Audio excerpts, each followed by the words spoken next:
Hello friends, I am Girja Sahu. Today I will discuss the topic Bessel differential equation first and second kind. The differential equation x square d2y upon dx square plus x dy upon dx plus x square minus n square into y equal to 0 is called Bessel differential equation. Is nth order. The differential equation divided by x square, so d2y upon dx x square plus 1 by x d y upon d x plus x divide करेंगे तो यहाँ मिलेगा हमें 1 minus n square upon x square into y equal to 0. This is equation first. Equation first is called Bessel differential Bessel function of nth order. So x is equal to 0 is since x is equal to 0 is regular singular find. So equation first let is series solution. हम इस equation first को फ्रेबीनेंसी series solution की सहायता से इसका series solution निकालेंगे तो हमें मिलेगा y equal to 0 y equal to summation r equal to 0 to अनंत a r x k plus r. इसे इक्वेशन दिस इज इक्वेशन 2. तो जो r की वैल्यू होगी वे 0 से अनंत तक होगी और जो x है यहाँ पर वे है नॉन निगेटिव कांस्टेंट और k है वे है नॉन निगेटिव पॉजिटिव इंटीजर. इसका इक्वेशन 2 को हम जब डिफ्रेंशिएट करेंगे तो d y upon d x equal to summation r equal to 0 to अनंत a r k plus r x का power k plus r minus 1. जब डिफ्रेंशिएट करेंगे तो एक्स का पावर यहाँ हमें कम एक्स का पावर घट जाएगा और डी टू इसका हम सेकेंड पार्ट डिफ्रेंशिएट करेंगे तो हमें मिलेगा d two y upon d x square equal to summation r equal to 0 to अनंत a r k plus r minus 1 और x k plus r minus 2.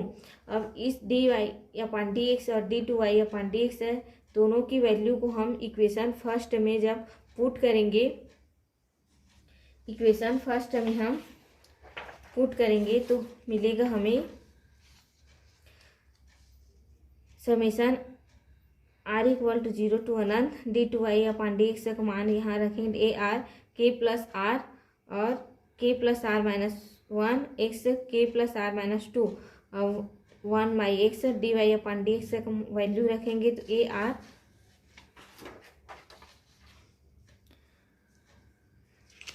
Are k plus r x k plus r minus 1 plus 1 minus n square upon x square summation r equal to 0 a r x k plus r equal to 0. अब इस equation में summation r equal to 0 to अनंत और r सभी में है तो हम इसमें से summation r equal to 0 to अनंत ए आर को कॉमन लेंगे तो आगे सिंप्लीफाई करेंगे और कॉमन लेंगे तो हो जाएगा summation r equal to 0 to अनंत ए आर. यहाँ सभी हम कॉमन लिए तो ये इस टर्म में बचा है के प्लस आर माइनस 1 और x k plus r minus 2 plus के plus r x k plus r minus 2 x. जब एक्स के का पावर आर इसका हम 1 के साथ मल्टीप्लाई करेंगे तो मिलेगा एक्स के प्लस आर और एन स्क्वायर इसके साथ मल्टीप्लाई करेंगे तो मिलेगा हमें एन स्क्वायर एक्स के पावर है जो एक्स स्क्वायर ये इस एक्स के साथ मल्टीप्लाई होगा और इसका पावर माइनस के रूप ऊपर जाएगा तो इसका पावर माइनस में हो जाएगा तो इसके साथ जब मल्टीप्लाई होगा जुड़ेगा तो मिलेगा हमें k plus r minus 2 equal to 0. आगे इस इक्वेशन को सिंप्लीफाई करेंगे हमें x k plus r minus 2 और एक्स के प्लस आर ये तीनों टर्म में है तो ये तीनों टर्म से हम x k plus r minus 2 को कॉमन लेंगे तो हमें मिलेगा summation r equal to 0 to अनंत ए आर और यहाँ x k plus r minus 1 और इसमें से इस टर्म से मिलेगा के प्लस आर और ये वाले टर्म से माइनस एन स्क्वायर और x k plus r minus तीनों टर्म से कॉमन लेंगे और ये वाला टर्म को एग्जैक्टली वैसे लिखेंगे x k plus r equal to 0. आगे सिंप्लीफाई करेंगे इस इक्वेशन को तो summation r equal to 0 to अनंत ए आर. इस इक्वेशन और इस टर्म में दोनों में के प्लस आर दोनों में है तो दोनों में से के प्लस आर को कॉमन लेंगे हम के plus are k plus r minus one, यहाँ से जब कॉमन लेंगे तो यहाँ वन मिलेगा हमें, minus n square x k plus r minus two plus x k plus r equal to 0। उसके बाद यहाँ से जो माइनस वन है प्लस वन है जो एक कट जाएगा, तो हमें मिलेगा a summation r equal to 0 to अनंत a r bracket k plus r और minus n square x k plus r minus two x k plus r equal to 0। इसमें दोनों को ए प्लस बी और ए प्लस बी दोनों को जब into करते हैं तो ए प्लस बी पूरे को होल स्क्वायर हो जाएगा। उस टर्म में हम लिखेंगे तो summation r equal to 0 to अनंत a r bracket curly bracket n k plus r पूरे whole square minus n square curly bracket k x k plus r minus two plus x k plus r equal to 0। इसे हम equation number three लेंगे, equation number 3। तो इस equation को हम जब इंडाइजर equation प्राप्त करेंगे तो हमें आर की ऐसी वैल्यू किसी वैल्यू के लिए हमें एक से कम मिनिमम वैल्यू प्राप्त करनी है। तो अगर हम आर की वैल्यू 0 लेते हैं तो हमें यहाँ से मिलेगा एक्स के माइनस टू और एक्स पावर के, तो दोनों में से जो एक्स का पावर मिनिमम होगा वो होगा के माइनस टू, जो कि इसमें घट रहा है तो ये मिनिमम वैल्यू होगी। तो हमें एक्स की आर की वैल्यू के लिए हमें एक्स की जो वैल्यू है उसमें मिनिमम वैल्यू प्राप्त करनी है। तो हमें आर की वैल्यू को 0 के इक्वल टू रखेंगे, एक्स की वैल्यू जो मिनिमम वैल्यू है वेरिएंस वैल्यू उसके कोफिशिएंट को हम 0 के इक्वल रखेंगे। तो 0 के इक्वल हम जब रखेंगे एक्स की मिनिमम वैल्यू को तो हमें मिलेगा a0 k square minus n square equal to 0। तो a0 नॉट इक्वल टू 0, क्योंकि a0 को अगर हम वैल्यू 0 के बराबर रखेंगे तो पूरा जो इक्वेशन है ये फर्स्ट टर्म है a0, तो अगर a0 को वैल्यू हम 0 रखेंगे तो पूरा इक्वेशन होगा वे हमें 0 मिलेगा। तो हमें a0 की वैल्यू 0 नहीं लेनी है, हमें k square minus n square की 0 इसका वैल्यू होगी, हमें 0 टू वैल्यू लेंगे तो हो जाएगा, मिलेगा हमें k square minus n square equal to 0। तो के प्लस एन और के माइनस इसका सिंप्लीफाई करेंगे, ए स्क्वायर माइनस बी स्क्वायर ए प्लस बी ए माइनस बी में टूटता है, उसकी सिंप्लीफाई ए के प्लस एन और के माइनस एन इक्वल टू 0। हमें यहाँ के की 2 वैल्यू मिलेगी प्लस माइनस एन, तो ये हमें बेसल डिफरेंशियल इक्वेशन की 2 केस प्राप्त होगा के की प्लस माइनस एन के रूप में। एक केस होगा प्लस एन और दूसरा केस होगा माइनस एन। तो नाउ इक्वेशन हमें जो इक्वेशन 2 है उस इक्वेशन में हमें आगे और सिंप्लीफाई करेंगे, उसका कोफिशिएंट निकालेंगे आर की वैल्यू हमें और के की जो हमें वैल्यू उसे निकालने के लिए हमें जब आर की वैल्यू 1 रखेंगे तो हमें एक्स के प्लस 1 की वैल्यू जो कोफिशिएंट होगा उसे 0 के इक्वल रखेंगे। तो अगर आर की वैल्यू हम 1 रखेंगे तो एक्स के प्लस 1 होगी, उसकी कोफिशिएंट को 0 के इक्वल रखेंगे तो हमें मिलेगा a1 k plus 1 whole square minus n square equal to 0। तो के प्लस 1 पूरे whole square minus n equal to not equal to 0। Since k की वैल्यू हमें प्लस माइनस एन मिली है, अगर हमें इसकी वैल्यू अगर 0 के इक्वल रखेंगे तो के की हमें डिफरेंट वैल्यू मिल जाएगी, जो कि पॉसिबल नहीं। तो हम यहाँ से a1 इक्वल टू 0 रखेंगे, तो हमें a1 की वैल्यू मिली है 0। अगेन इक्वेशन टू 0, हम फिर से उस इक्वेशन में जो इक्वेशन 2 है उसमें उसके कोफिशिएंट को जनरल टर्म, हमें उसका जनरल टर्म निकालना है। तो हमें एक्स के प्लस आर है, उसके आर की वैल्यू को एक्स आर प्लस 2 रखेंगे तो हमें जनरल टर्म मिलेगा। तो ये हो जाएगा ए आर प्लस 2 के प्लस आर हमें मिलेगा के प्लस आर प्लस 2 पूरे whole square minus n square plus a r equal to 0। तो आगे सिंप्लीफाई करेंगे, ये वाला टर्म है a plus b a square minus, इसे हम ए मानते हैं इसे बी, और इसके हम तोड़ेंगे ए माइनस बी के रूप a square minus b square में, तो हो जाए तो मिलेगा a r plus 1 bracket k plus r plus 2 plus n और k plus r plus 2 minus n plus a r equal to 0। अब हम ए आर प्लस 2 की मान निकालेंगे तो हमें ये वाला टर्म होगा, इसे इस पर पक्षांतर करेंगे तो हो जाएगा हमें माइनस ए आर रूप में प्राप्त होगा। जो यहाँ मल्टीप्लाइड है इसे इस साइड जब ट्रांसफर करेंगे तो ये होगा डिवाइड के रूप में, तो हमें मिलेगा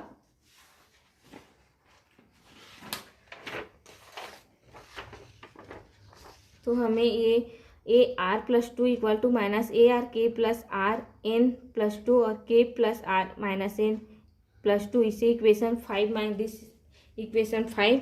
इस इक्वेशन में हमें इवन नंबर है जो 1 3 5 7, इसमें हम इसकी वैल्यू निकालेंगे। तो हमें जब आर की वैल्यू 1 रखेंगे इस इक्वेशन 5 में तो हमें ए की वैल्यू A3 की वैल्यू प्राप्त होगी। तो A3 जब इसका वैल्यू हम 1 रखेंगे तो ये होगा A3 minus A1 k plus, अब R की वैल्यू 1 रखेंगे तो 1 और 2 जुड़कर हो जाएगा 3 और n का एग्जैक्टली हो के माइनस n और प्लस 3। अब यहाँ A1 की वैल्यू जो हमें 0 प्राप्त हुई है तो इस A1 की वैल्यू जब इस इक्वेशन में रखेंगे तो हमें पूरा टर्म 0 की प्राप्त होगी। तो हमें A3 की वैल्यू क्या मिली 0। इसी के सापेक्ष अब अगर हम R की वैल्यू 3 रखेंगे तो ये इसे A5 होगा यहाँ से और ये A3 होगा। तो A3 की जब वैल्यू हम 0 रखेंगे तो A5 की वैल्यू भी हमें 0 प्राप्त होगी। तो हमें given A3 equal to A5 equal to A7 की वैल्यू हमें 0 प्राप्त होगी जो इवन नंबर है। जो हमें now for k equal to plus minus n there are 2 case, जो हमें के की 2 केस प्राप्त हुए हैं। तो हमें फर्स्ट केस के लिए के इक्वल टू 1 प्लस 1 के लिए हम इस टर्म को लेंगे तो हो जाए तो मिलेगा k plus a r plus 2 equal to minus a are.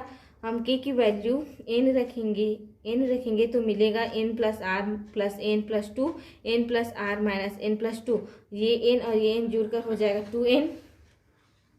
तो a r plus 2 equal to minus a r 2n plus r plus 2 और ये वाला n प्लस माइनस में है तो दोनों कैंसिल हो जाएगा तो ये मिलेगा हमें r प्लस 2। इसे इक्वेशन 6 मानेंगे। इस इक्वेशन 6 में हम r की वैल्यू जब 0 2 4 जब 8 नंबर रखेंगे तो हमें A2 A4 की वैल्यू मिलेगी।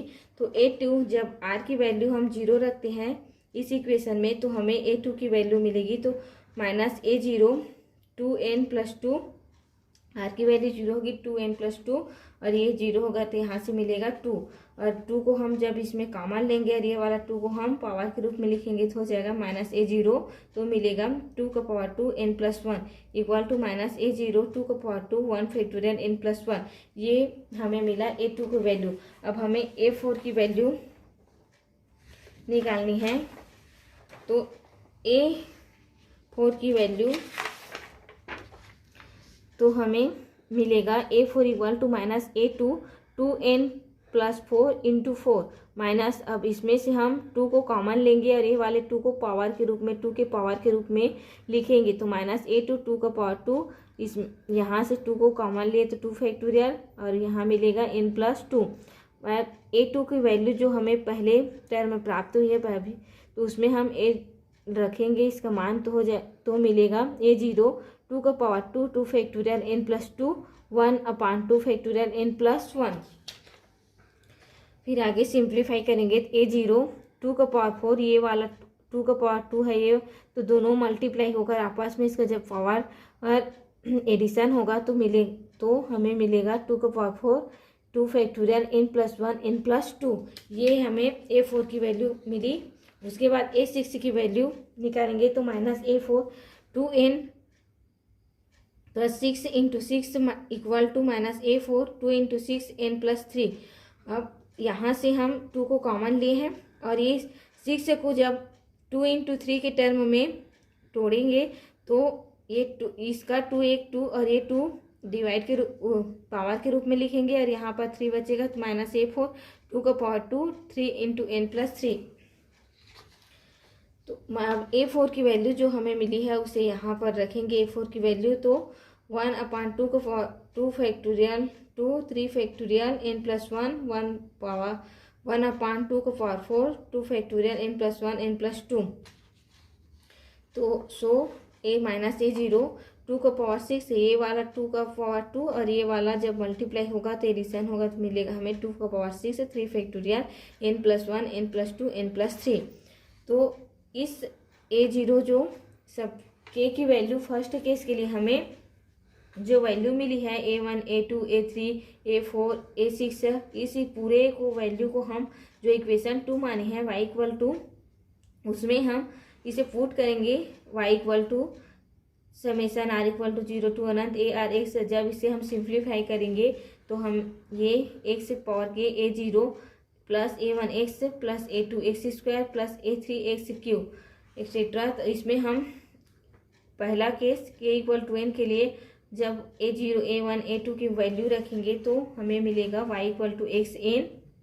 a0 a1 की वैल्यू हमें 0 मिली है, a2 की वैल्यू माइनस a0 2 का power 2 1 factorial n+1 x power 2 plus a3 की वैल्यू 0 मिली है। उसके बाद a4 a0 2 का power 4 2 factorial n+1 n+2 x power 4 और a5 की वैल्यू हमें 0 मिली है जो इवन नंबर है, माइनस a0 2 का power 6 3 factorial n+1 n+2 n+3 etcetera.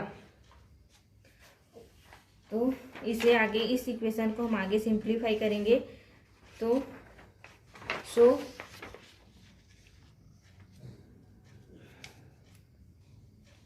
y = xn bracket a0 minus a0 2 का power 2 into 1 factorial n+1 x power 2 plus a0 2 का power 4 2 factorial n+1 n+2 x power 4।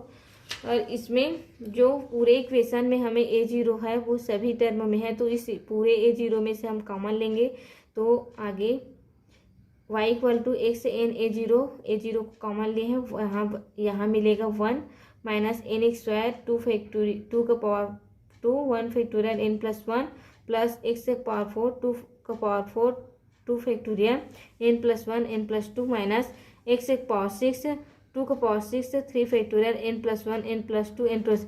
इस equation को हमें summation के रूप में लिखना है।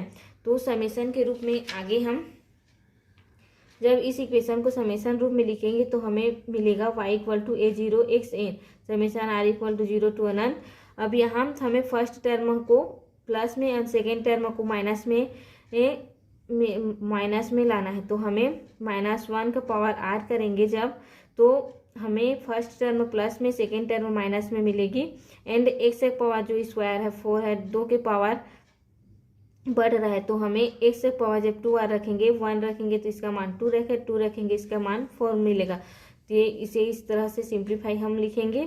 उसके बाद जो 2 का पावर 4 है यहाँ पर 4 है 2 बढ़ रहा है तो हम इसे लिखेंगे 2 का power 2r into r factorial n+1 n+2 n+3। अब यहाँ से हम a0 की वैल्यू को मानते हैं 1/2 का पावर n गामा n+1। अब a0 की वैल्यू जो माने हैं उसे इस इक्वेशन में पुट करेंगे तो हम आगे सिंप्लीफाई करेंगे तो मिलेगा y = a0 की वैल्यू यहाँ से रखते हैं तो मिलेगा 1/2 का power n gamma n+1 x power n summation r = 0 to अनंत -1 का पावर r और x पावर 2r 2 का power 2r into r factorial n+1 n+2 n+3। आगे सिंप्लीफाई करेंगे तो ये इक्वेशन है उसे हम समेशन के अंदर में लिखेंगे तो y = समेशन r = 0 to अनंत -1 का पावर r जो xn है यहाँ से और x 2r, तो ये मल्टीप्लाइड होगा जब इसका पावर के एडिशन होगा तो मिलेगा हमें xn + 2r और अपॉन 2 का पावर 2r r फैक्टोरियल 2 का पावर n और gamma n+1 n+1 n+2 n+3।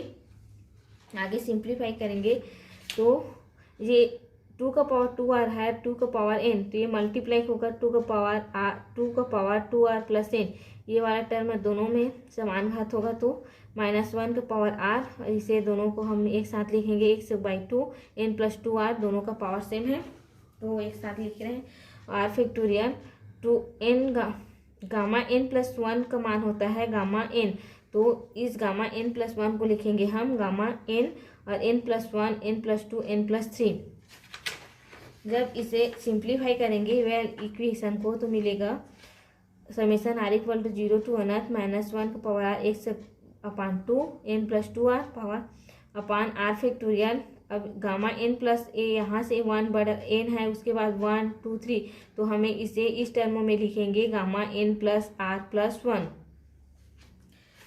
Equation को आगे सिंप्लीफाई करेंगे तो हमें मिलेगा y equal to summation r equal to 0 to अनंत minus 1 power r factorial gamma n plus r plus 1 x by 2 n plus 2r। ये equation, this is equation is Bessel differential equation is first kind. इस value को identity करेंगे j n x में, तो मिलेगा हमें जे n x summation r equal to 0 to अनंत minus 1 का power r factorial gamma n plus r plus 1 into x by 2 n plus 2r। This is a Bessel differential equation is first kind. तो so the second kind k equal to -1, then the equation 7 put in, तो j minus n x equal to summation r equal to 0 to अनंत minus 1 का power r 1 by r factorial gamma minus 1 plus r plus 1 x by 2 minus n plus 2r। This is equation is the second kind, Bessel differential equation is second kind. So find this topic in the end topic.